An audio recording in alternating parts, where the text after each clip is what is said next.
नमस्कार दोस्तों। आज हम नवरात्र के दुर्गा जी के नवम स्वरूप माँ सिद्धिदात्री की कथा पढ़ने जा रहे हैं।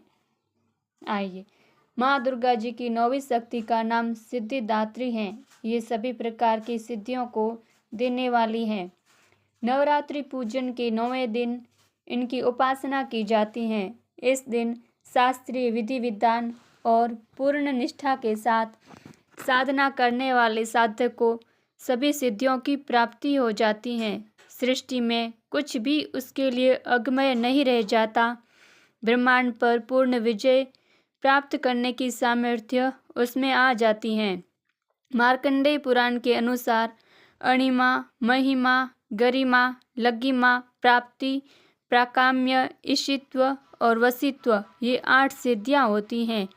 ब्रह्म वैवर्त पुराण के श्रीखंड जन्म खंड में यह संख्या 18 बताई गई है।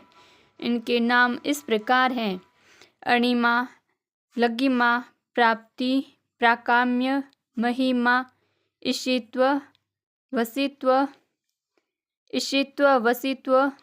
सर्वकामावसायिता, सर्वज्ञत्व, दूरश्रवण, परकाय, प्रवेशन, वाक्सिद्धि, कल्पवृक्षत्व, सृष्टि, संहारकरण सामर्थ्य, अमरत्व, सर्वन्यायकत्व, भावना, सिद्धि। माँ सिद्धिदात्री भक्तों और साधकों को ये सभी सिद्धियाँ प्रदान करने में समर्थ हैं। देवी पुराण के अनुसार भगवान शिव ने इनकी कृपा से ही इन सिद्धियों को प्राप्त किया था। इनकी अनुकंपा से ही भगवान शिव का आधा शरीर देवी का हुआ था। इसी कारण वे लोक में अर्धनारीश्वर नाम से प्रसिद्ध हुए। माँ सिद्धिदात्री 4 भुजाओं वाली हैं। इनका वाहन सिंह है। ये कमल पुष्प पर भी आसीन होती हैं। इनकी दाहिनी तरफ के नीचे वाले हाथ में कमल पुष्प हैं। प्रत्येक मनुष्य का यह कर्तव्य है कि वह माँ सिद्धिदात्री की कृपा प्राप्त करने का निरंतर प्रयत्न करे, उनकी आराधना की ओर अग्रसर हो। इनकी कृपा से अनंत दुख रूप संसार से निर्लिप्त रहकर सारे सुखों का भोग करता हुआ वह मोक्ष को प्राप्त कर सकता है। 9 दुर्गाओं में माँ सिद्धिदात्री अंतिम है। अन्य 8 दुर्गाओं की पूजा उपासना शास्त्रीय विधि विधान के अनुसार करते हुए भक्त दुर्गा पूजा के 9वें दिन इनकी उपासना में प्रवृत्त होते हैं। इन सिद्धिदात्री माँ की उपासना पूर्ण कर लेने के बाद भक्तों और साधकों को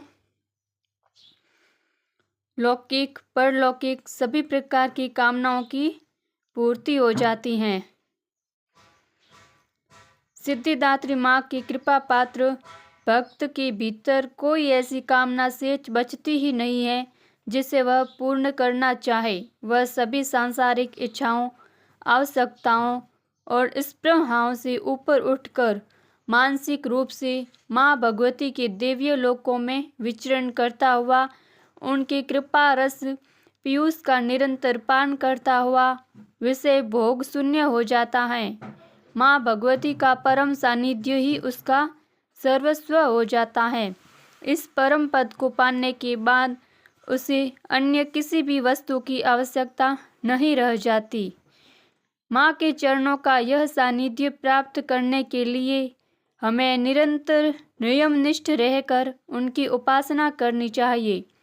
माँ भगवती का स्मरण, ध्यान, पूजन हमें इस संसार की असरता का बोध कराते हुए वास्तविक परम शांतिदायक अमृत पद की ओर ले जाने वाला है। इनकी आराधना से जातक को अणिमा, लद्दिमा, प्राप्ति, प्राकाम्य, महिमा, ईशित्व, सर्वकामा वासयिता, दूर श्रवण, परकामा, प्रवेश, वाक सिद्धि, अमरत्व, भावना सिद्धि आदि समस्त सिद्धियों नवनिधियों की प्राप्ति होती है।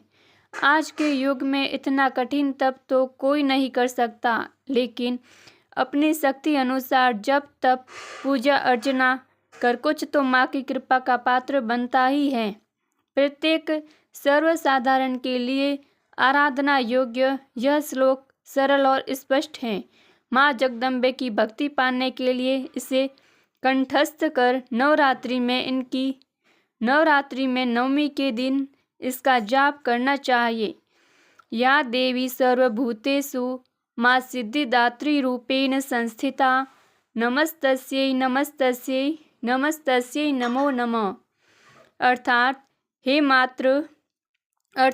माँ आप सर्वत्र विराजमान और माँ सिद्धिदात्री के रूप में प्रसिद्ध अम्बे, आपको मेरा बारंबार प्रणाम है या मैं आपको बार बार प्रणाम करती हूँ। हे माँ, मुझे अपनी कृपा का पात्र बनाओ।